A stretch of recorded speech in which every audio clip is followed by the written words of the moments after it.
Not long ago, Trump ended his visit to China. Orders for Boeing aircraft and agricultural procurement agreements were signed one after another. What looked like a tense tariff war found a subtle moment of relief at the negotiating table. But there is one elephant in the room that has always been tightly guarded behind layers of barbed wire. That is new energy vehicles.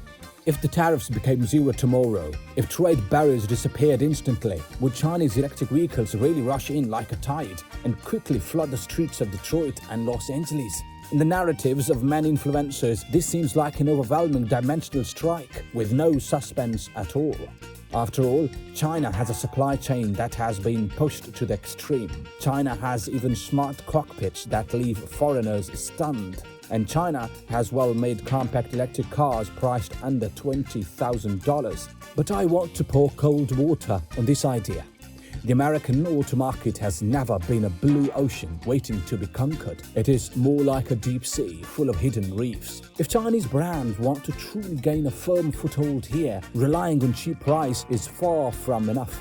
Because what stands in front of them are actually three mountains of completely different nature. The first mountain is American consumers' vehicle use habits and the infrastructure reality behind them. As the world's second largest auto market, the basic character of American car culture is actually completely different from China's. You can see this from the sales rankings.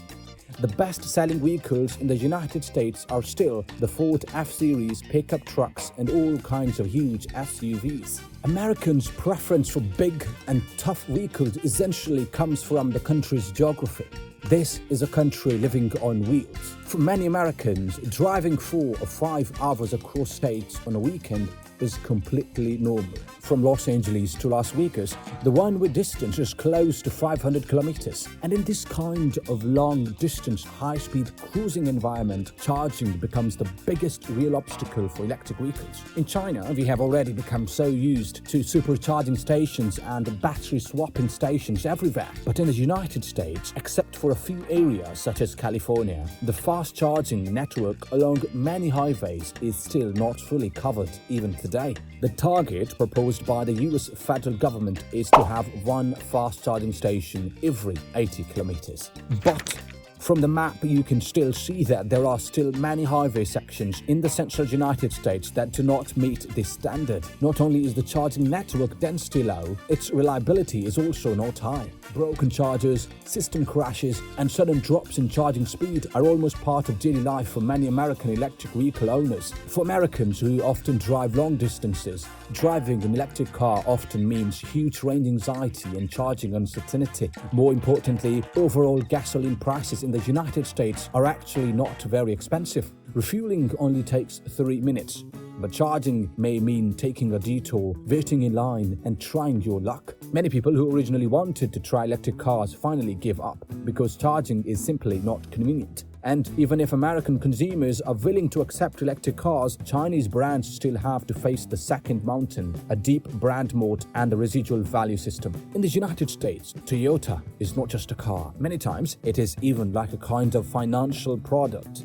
Take a 5-year-old RAV4 as an example. Its new car price at that time was about $28,800. And in today's used car market, even after 5 years of use, mainstream transaction prices are still concentrated between $22,000 and $25,000 US. In other words, the RAV4 that has been driven for 5 years can still retain about 75% to 85% of its value. And this kind of residual value dominance was not built in one day. Behind it are decades of repair networks, part systems, and consumer trust. In contrast, buying a brand new Chinese brand actually means an invisible bill that is very hard to calculate. Many people only see the price advantage of Chinese electric cars, but ignore the high ownership cost in the American market. Here, insurance for electric vehicles itself is already a huge financial black hole. Because repairs are complicated and parts are expensive, the average insurance premium for electric vehicles in the United States can even be 20% to 50% higher than that of traditional gasoline cars. And for a brand new Chinese brand with no local historical claims data, in the eyes of North American actuaries, it means unknown risk. The initial insurance premium will only be higher than this baseline. But this is still not the most deadly part. What truly turns this high insurance premium into a weapon that scares buyers away is the extremely fragile and rigid spending structure of ordinary American middle-class families. Mortgage payments, car loans, medical insurance, childcare, and school fees. These are almost fixed expenses that cannot be moved. Once the monthly salary arrives, most of the cash flow has already been automatically shredded by these paper shredders. Under this kind of low liquidity structure, any new long-term fixed cost will be examined many times more carefully. So for many careful American middle-class consumers, the so-called money saved on fuel by electric cars may not even have time to appear before it is already offset by higher insurance costs. So, before ordering a Chinese electric car, every rational consumer will naturally ask a few questions. How will the insurance company price it? Will repairs really be convenient? After 5 years, will anyone still be willing to buy this car second-hand? And the third mountain, also the hardest one to climb, is deeply rooted brand prejudice. In the impression of many Americans, especially among the older generation who still control consumer discourse, Chinese manufacturing is still tied to labels such as cheap, disposable, and low-end. Toyota back then spent nearly 30 years before it gradually broke away from the image of cheap, small cars. Hyundai and Kia, in order to prove their quality, even once launched a 10-year by 100,000-mile ultra-long warranty. In essence, they were using time and real money to rebuild consumer trust bit by bit. So, returning to the original question, can Chinese electric vehicles really sweep across the American market? My answer is, in the short term, it is not realistic.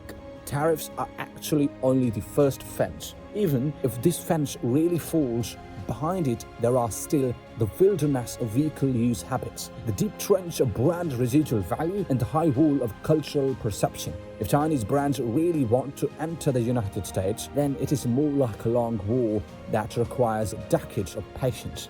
We must be like Toyota back then, building repair networks in remote areas. We must also be like Tesla, going all in on local charging infrastructure. Can Chinese electric vehicles win? I think they can. But the condition is, can an entire system of usage environment, trust system, and market mechanism truly accept them?